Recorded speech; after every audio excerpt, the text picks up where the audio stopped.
오늘 말씀드릴 제목은 성령, 복음의 유일한 동력자입니다. 복음은 오직 성령만이 설득하여 믿게 할 수 있습니다. 복음에 대해 사람이 할 수 있는 일은 입을 벌려 그것을 말하는 것뿐입니다. 한글 성경이 전도한다라고 번역한 단어는 사실 정확한 의미는 선포한다, 전파한다, preach, proclaim 등으로 번역되어 있습니다. 이는 전도한다는 것은 복음을 그저 입에 올리는 것에 지나지 않는다는 뜻입니다. 세례 요한이 이사야 선지자의 예언을 인용하여 자신을 일컬어 외치는 자의 소리라고 한 것도 자신은 단지 입을 열어 복음을 말하는 스피커에 불과하다는 뜻입니다. 그리고 자기의 외침을 효력 있게 하는 이는 오직 하나님이시라는 뜻입니다. 사도 요한 역시 그의 서신에서 피 흘리신 그리스도를 증거하실 분이 성령임을 우리에게 확인해 줍니다. 요한일서 5장 6절에 이는 물과 피로 임하신 자니 곧 예수 그리스도시라. 물로만 아니요 물과 피로 임하셨고 증거하는 이는 성령이시니 성령은 진리니라 라고 했습니다. 바울이 말씀을 성령의 검이라 했음은 말씀이라는 무기를 운용하는 자가 성령이라는 뜻입니다. 그가 복음을 전할 때 지혜에 권하는 말로 하지 아니하고 다만 성령의 나타남과 능력으로 했다는 고린도전서 2장 4절의 말씀 역시 복음 증거의 주체를 자기가 아는 성령으로 삼았다는 뜻입니다. 이는 자신의 경험에서 우러나온 절절한 고백입니다.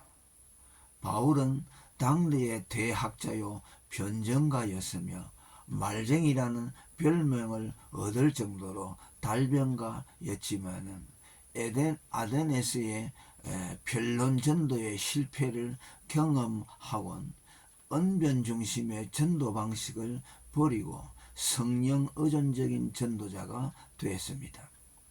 이후 고린도 교회 성도들 가운데서 복음을 가르칠 때에는 과거의 자신감 넘치는 달변가의 모습은 찾아볼 수가 없습니다. 말할 때마다 두려움과 심한 떨림이 있었다고 고린도전서 2장 3절에 말했습니다. 또 고린도후서 10장 10절에는 사람들로부터 말이 시원치 않다는 평가를 받았습니다. 성령의 능력을 경험한 후 달변가에서 눌변가로 바뀐 것입니다.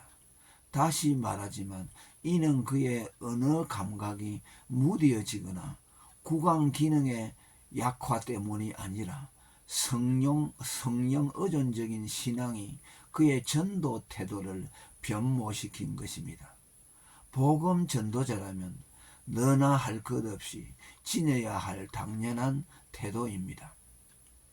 복음의 출처가 사람의 마음이 아닌 하늘에서 보내진 성령으로 말미암은 것이기에 일반의 종교 상식이나 윤리, 법, 철학, 문학 같은 사람의 지혜나 구변으로는 설득될 수 없기 때문입니다. 고린도전서 1장 17절에 보면 하나님의 아들이 내 죄를 위해 죽으셨다는 것을 어찌 사람의 지혜와 논리로 납득시킬 수 있겠습니까? 그저 그것을 선포할 뿐입니다. 사람의 지혜로 그것을 설명하려다가는 바울의 말대로 오히려 그리스도의 십자가를 헛되게 할 뿐입니다. 이 점에서 영지주의의 영향 아래에 있던 헬라 철학이 신인식에 이르는 데는 인간 이성 이상의 그 무엇이 필요하다는 것을 암시해 준 것은 주지주의를 경계하는 데 일조했습니다.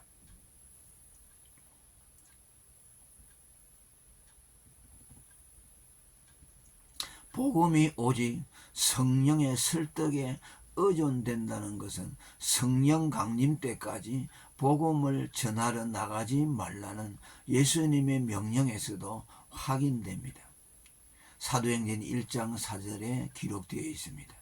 성령의 증거가 결여된 말의 지혜로만 된 복음 전도는 소리나는 구리와 울리는 괭가리에 불과하기 때문입니다. 이 원리는 그리스도 자신까지도 예외가 없었습니다. 그는 공생애를 시작하기 전 먼저 성령을 수납하셨습니다. 누가복음 4장 18절에 주의 성령이 내게 임하셨으니 이는 가난한 자에게 복음을 전하게 하시려고 내게 기름을 부으셨다라고 했습니다. 오순절 성령 강림과 함께 제자들의 입에 방언이 임한 것 역시 그들의 입에 올려진 복음은 세상 사람들에게는 낯선 외국어이며 오직 성령으로만 해석된다는 표징이었습니다. 바울이 십자가에 못 박힌 그리스도만을 알고 오직 성령의 나타남과 능력으로 그것을 전한 것은 복음의 중요성에 대한 자각과 함께 그 낯선 방언이 오직 성령에 의존되어 있다는 것을 알았기 때문입니다. 이 원리는 오늘도 여전히 유효합니다. 전도자나 설교자는 자신들이 오직 복음을 말하도록 부름받은 자이며 이 복음은 오직 성령으로만 회독되는 외국어 방언이라는 사실을 인지해야 하며 동시에 자기 지혜로 말하려는 유혹을 떨쳐내야 합니다. 물론 복음 전파에 이성의 조력이 필요하냐 안 하느냐는 종교개혁자들 사이에서도 견해차가 있었습니다. 루트에게 이성은 복음의 조력자가 아니라 음녀로 치부될 만큼 방해물이었다면 칼빈은 이교도들의 문학과 학문까지도 복음을 전하는 데 이용될 수 있다는 열린 마음을 가졌습니다. 이러한 차이를 인정한다 하더라도 복음은 성령의 통력 없인 천에 한 사람 만에 한 사람도 믿거나 이해할 수 없다는 사실은 확고불변합니다.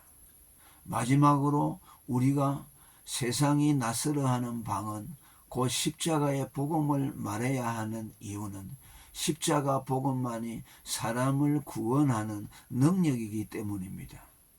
택자를 구원하기 위해 하나님이 독생자 그리스도를 십자가에 내어주셨지만 그 사실을 듣지 못하며 구원받을 길이 없습니다. 이는 주의 이름을 부르면 구원을 받지만 듣지 못하는 이를 믿을 수 없고 믿지 못하는 이를 부를 수 없다고 한 로마서 10장 13절에서 14절의 바울 사도의 가르침과도 맥을 같이 합니다. 죄인은 그리스도의 죽음이 자신을 위한 대속의 죽음이라는 복음을 듣고 그것을 받아들여 구원받는 것입니다. 이것의 상징적인 행위가 유월절과 성만찬 의식입니다. 유월절 이스라엘 집 문설주에 피를 뿌리고 양고기를 먹은 것이나 신약의 성만찬 때 대속주로 죽으신 예수님의 살과 피를 먹고 마시는 것은 예수 그리스도의 죽음을 나의 죄값으로 곧 죽음으로 믿는다는 것을 예표하며 그 믿음을 통해 죄인이 하나님의 진노에서 구원을 받는 것입니다. 할렐루야. 오늘은 여기까지 하겠습니다.